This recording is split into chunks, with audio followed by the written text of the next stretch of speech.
First, I want to bring in our guests. We got George C., Republican strategist, and we also have Nathan Rubin, founder of Millennial Politics, author of the book Boomers to Millennials. Welcome to you both, gentlemen. First off, predictions. First to you, Nathan. Tonight, your guy Joe has got it locked up, or not really? Well, I think at the end of the night tonight, we're going to be much closer to declaring Joe Biden a presumptive nominee. If you look at some of the polling out of Michigan, Missouri, even Idaho and Washington, Joe Biden has a commanding lead. And the rest of the electoral map just does not bode well for Bernie Sanders. His strongest states have probably already gone in the process. So if Joe Biden doesn't lock it up tonight, it's going to be very likely that he'll be able to have this locked up very soon. Locked up. Well, you know, a lot of these votes, even if Joe Biden wins tonight, my understanding is the way you Democrats do this, proportional. He's going to get a lot of delegates tonight. Even if he loses everything, he will score delegates, and that's a thing.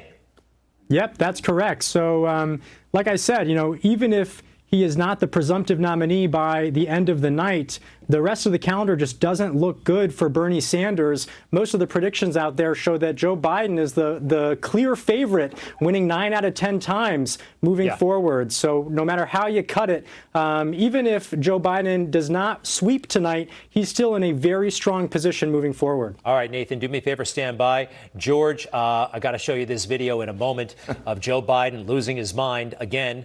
But how do you feel as a Republican rooting for the president, I'm sure, about the potential of running against Joe Biden? Some people said that this is the last candidate Trump wanted to run against. I actually don't think that's true. Your thoughts? I think with 2020 hindsight, this race was over after South Carolina. The African-American vote stayed loyal to the Obama coalition, and Biden won that very night. The fix was in right after that. Everybody got behind him and endorsed him, and he's shown a tremendous amount of strength since, and I expect him to have a very, very sweeping victory tonight. It's completely over by now. Bernie may stay in and try to cause trouble and throw bricks at the nominee who will be Joe Biden, but it's over and done. I think running against Joe Biden is very complicated. How do you bring up the mental acuity issue, which is clearly out there? How do you bring up the fact that he's 78 years old and he looks a little feeble? How do you bring up the temperament issue? And how do you deal with the virus and the economy and all these things swirling around right now? The stock market, it's gotten a lot more complicated in the last month, and the picture is muddier. And with the Bernie voter, what do?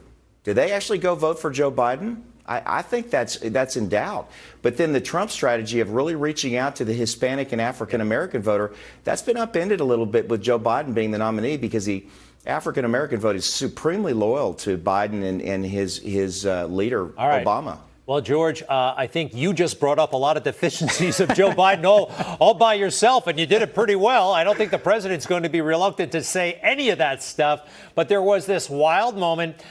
Joe Biden, surrounded by a bunch of hard hats, people he should be connecting with, people he told us that he really understands, and he can't placate them. They get into a debate about guns. Watch this. There is a large portion of the union workers that are gun enthusiasts, and you are actively trying to diminish our Second Amendment right and take away our guns. You're full of All right, thank you. No, shush. Shush. I support the Second Amendment. I did not say that. That's not true. I did not say that. It's a viral video. It's a viral video like the other ones they're putting out there. They're simply a lie. Your voice, you said that you're taking a gun. Well, he just clarified it. Wait. Take the AR-14s. Okay, this is not okay. Hold on. All right. Hey, let's don't tell me to do that. There's a lot of guys. You're guys for me, man. I'm not worried. Hold on. So much. Give me a break, man. Don't be such a horsey. Okay, Joe does not have it. I mean, that was pathetic from just a political performance standpoint and relating to people. The guy with the hard hat was right. I mean, Joe was getting way too physical. Forget the profanity. Forget pointing at him. But he was getting physical in a weird way. George, I just heard that you couldn't hear all of that. Can you hear us now? I heard the exchange earlier, and I would say that was the other issue I didn't bring up earlier, which is the white blue-collar voter in the Rust Belt states, what I would call the hillbilly elegy voter.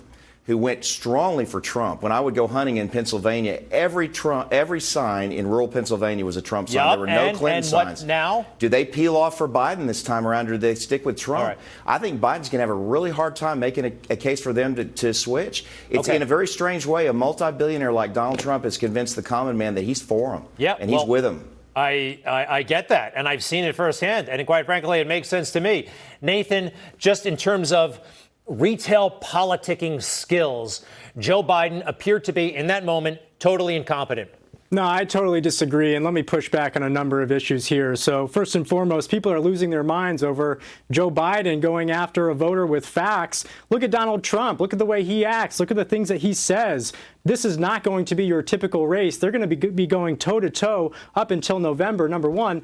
Number two, if you look at the polling here, over 90% of Americans, including gun enthusiasts, support universal background checks on all firearm sales. So this idea that, he's going to have a hard time with gun enthusiasts, they support common sense, constitutional gun reform, just like the rest of Americans. I'm going to show you this video again as we go to break. I am just surprised that the former vice president of the United States showed less decorum, less situational awareness, and less finesse than a random union guy wearing a hard hat. And actually, in a way, that does make a lot of sense, because Joe has been out of it. He's been in the Beltway for decades. He tells us that he knows how to relate to these people, but we see time and time again that he does not know how. And I think that this is going to be a huge problem for you guys. Look, I heard, no, Nathan, I mean, come on. Those people who work with Joe Biden are nervous about moments like that. Not to mention, by the way, I disagree. I think that this is going to play very well to the liberals, to the left wing. Yeah. He calls it like he sees it. He says what's on his mind. Okay. All of those strengths that Donald Trump had. How about, this is Joe Biden doing the same thing. We got to wrap up for a second. I'll give the last word to George. Even when he said shush to his own staffer, who happened to be a female, I don't think it's right in the workplace to shush people, and that essentially was the workplace. George, what did you want to say? Yeah, one key point I left out was he brought Beto O'Rourke on stage with him in Texas when he got all these announcements, and O'Rourke came out as this full-throated gun control activist and said he's going to come take your rifles away from you recently, and Texans smelled something funny with that in the cruise race, and he revealed himself right there. So for Biden to say he's for Second Amendment and bring Beto on stage and say he's in charge of it, boy, a lot of Democratic gun owners are not going to like that. Say that. He said he was going to be the gun czar. He sure did. Nathan, do me a favor. Come back soon. Nathan Rubin, enjoyed having you. George C., enjoyed having you. Stay with us both.